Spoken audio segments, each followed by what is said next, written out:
أعوذ بالله من الشيطان الرجيم بسم الله الرحمن الرحيم اللهم افتح علينا حكمتك وانشر علينا رحمتك يا ذو الجلال والإكرام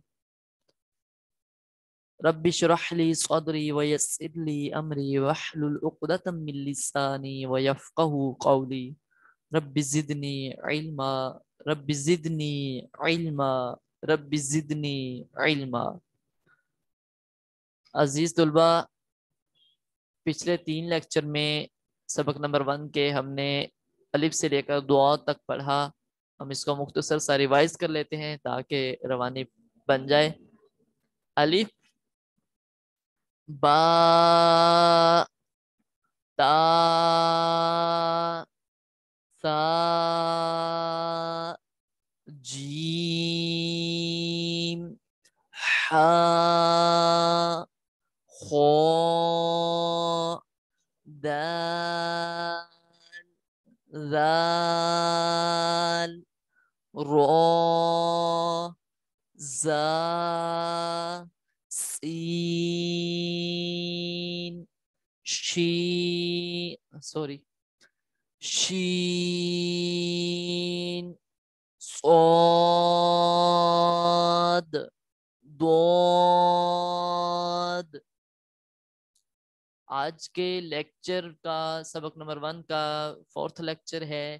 اس میں سب سے پہلا حرف تو، اس کا مخرج دیکھ لیتے ہیں. تو اس فیملی سے حروف نطعیہ. تا، دال کا مخرج ہم نے پڑھ لیا تھا. حروف نطعیہ زبان کی نوک اور اوپر کے دانتوں کی جڑ سے ادا ہوتے ہیں. غور کر لیں، زبان کی نوک ہے اور اوپر کے دانتوں کی جڑ ہے. اینیمیشن سے سمجھنے کی کوشش کرتے ہیں. زبان کی نوک اور اوپر کے دانتوں کی جڑ. ٹھیک ہے، زبان کی نوک یہ ہے کنارے کے، لکھا اوپر ہے لیکن یہ ہے کنارے سے ادا ہوتے ہیں. جڑ یہ ہے، یہاں سے یہ تو ادا ہوگا. ٹھیک ہے، جڑ یہ ہے، یہاں سے تو ادا ہوگا. یہ ہے جو اندرونی کنارہ. ٹھیک ہے، اندرونی کنارے سے ہے ان کا مخرج، لیکن یہ ہے تو، یہ زبان کی دانتوں کی جو جڑ ہے. ٹھیک ہے، تو زبان کی نوک جب ادھر لگے گی نا، زبان کی دانتوں کے اندرونی کنارے، تو یہ لفظ ادا ہوگا. کرنے کی کوشش کریں. تو منہ بھر کے دا ہوگا. سمپل تا جو ہے وہ ہم سمپل پڑھیں گے، تو جو ہے وہ موٹا پڑھیں گے. ٹھیک ہے، یہ حروف مستعالیہ میں سے بھی ہے، یعنی پور پڑھا جانے والا حروف. وہ بھی آپ ذہن نشین فرما لیں کہ یہ حروف مستعالیہ میں سے ہے، یہ پور پڑھا جائے گا ہمیشہ. ٹھیک ہے، تو تا اور تو میں بہت فرق ہے. اس میں فرق کرنا آپ کی ذمہ داری ہے، ہماری سب کی ذمہ داری ہے.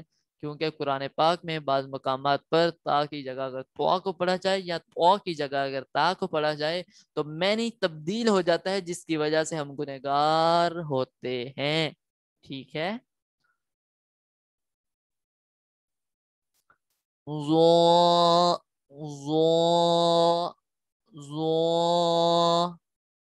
اب اس کا مخرج دیکھ لیتے ہیں. یہ کس فیملی سے تعلق رکھتا ہے؟ حروف لثویہ. سا، زال، ضا، حروف لثویہ. اس کو ایک بات ذہن نشین کر لیں، زوا نہیں پڑھنا. بحث جو ہے یا علماء اکرام کا اکتفا جو نہیں بن رہا ابھی تک، تو ایک فائنل ڈیسیجن ہے، وہ صرف زواد اور دعاد پہ ہے. باقی سب علماء اکرام کا اکتفا ہے، کسی حرف پہ کوئی بحث نہیں ہے. اس کو زوا، زوا، زوا نہیں پڑھنا، یہ غلط ہے. زوا نہیں ہے، زوا ہے. ٹھیک ہے،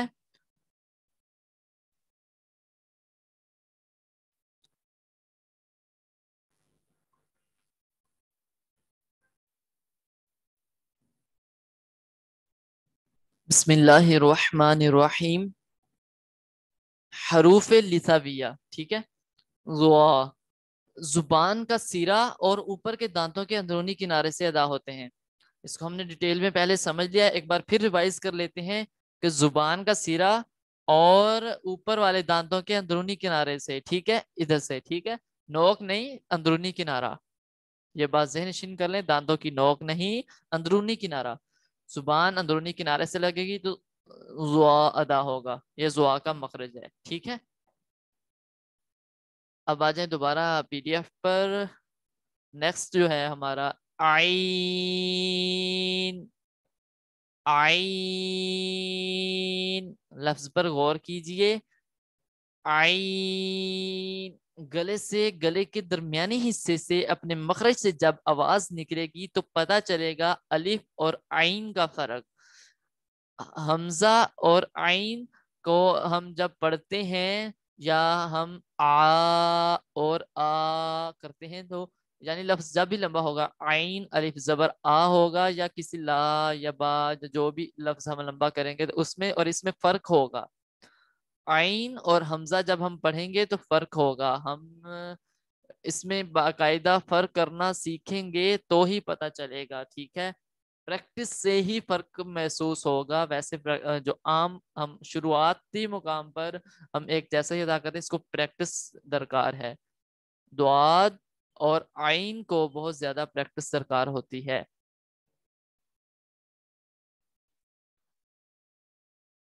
اب اس کا مخرج دیکھ لیتے ہیں ہم کہ عین کا مخرج کیا ہے، کس فیملی سے تعلق رکھتا ہے، کہاں سے ادا ہوگا۔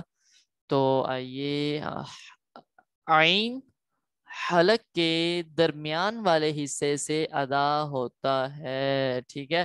ہاں ہم نے ڈیٹیل میں پڑھ لیا تھا، اب عین پڑھتے ہیں۔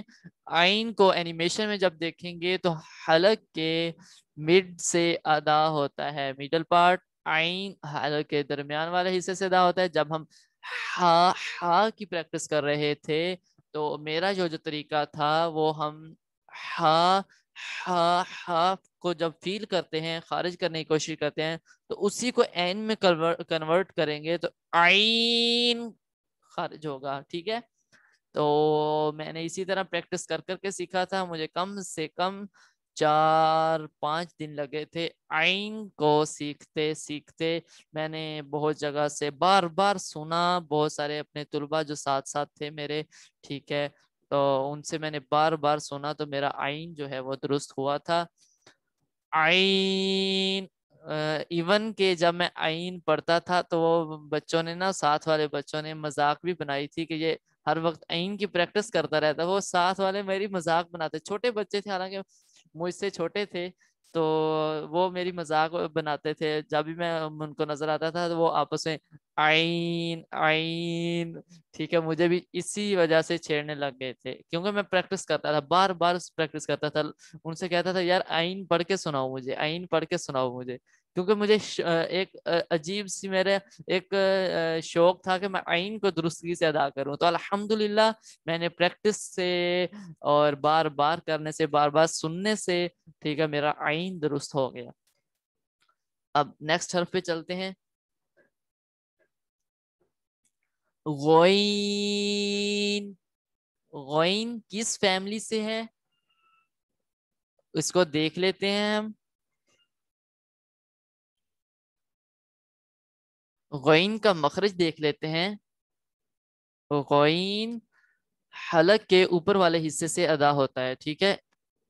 غین اور خا یہ حروف حلقیہ میں سے ہے اور اسی فیملی سے اس کا تعلق ہے۔ حلق کے اوپر والے حصے سے غین ادا ہوتا ہے، ٹھیک ہے۔ اب اس کا اینیمیشن میں دیکھ لیتے ہیں۔ حلق کے اپر پارٹ میں سے غین ادا ہوتا ہے، یہ سمپل ہے، اس میں اتنی زیادہ مشکل نہیں ہوگی، غین اور خا کا ایک ہی مخرج ہے۔ نیکسٹ ہم دیکھ لیتے ہیں فا، ٹھیک ہے، فا کا مخرج دیکھ لیتے ہیں۔ فا حروف شفویہ، اس کا تعلق شفویہ فیملی میں سے ہے، یعنی ہونٹوں والے حروف میں سے ہے، اور اس کا مخرج کیا ہے، اوپر کے دانتوں کے کنارے اور نیچلے ہونٹ کے تر حصے سے ادا ہوتا ہے۔ آپ اس کو غور سے اینیمیشن سے سمجھ لیتے ہیں۔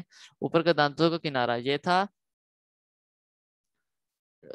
اوپر کے دانتوں کے کنارے اور ہونٹوں کے تر حصے سے۔ اب یہ جو ہے اوپر کے دانت جو ہے ہونٹ کے تر حصے سے، ہونٹ کا تر حصہ جس میں سیکریشنز لگی ہوتی ہیں، یعنی جو جس پر لپسٹک نہیں لگائی جاتی، سمپل طریقے سے سمجھتے ہیں، جس پر ہماری مائیں بہنیں بیٹیاں لپسٹک لگاتی ہیں وہ خشک حصہ ہوتا ہے، جہاں لپسٹک نہیں ہوتی وہ تر حصہ ہوتا ہے، جہاں سکریشنز لگتے رہتے ہیں. تو جب یہ ادھر ہونڈنگ کے جو تر حصے سے لگیں گے تو پھر ہم جو ہے فا کو ادا کر پائیں گے. فا فا ٹھیک ہے. آج کا لیسن اینڈ ہوا.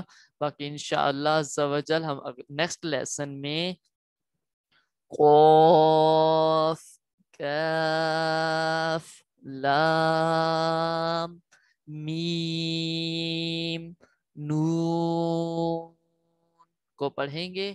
تب تک کے لیے دعاؤں میں یاد رکھیے گا. وما علینا الا البلاغ.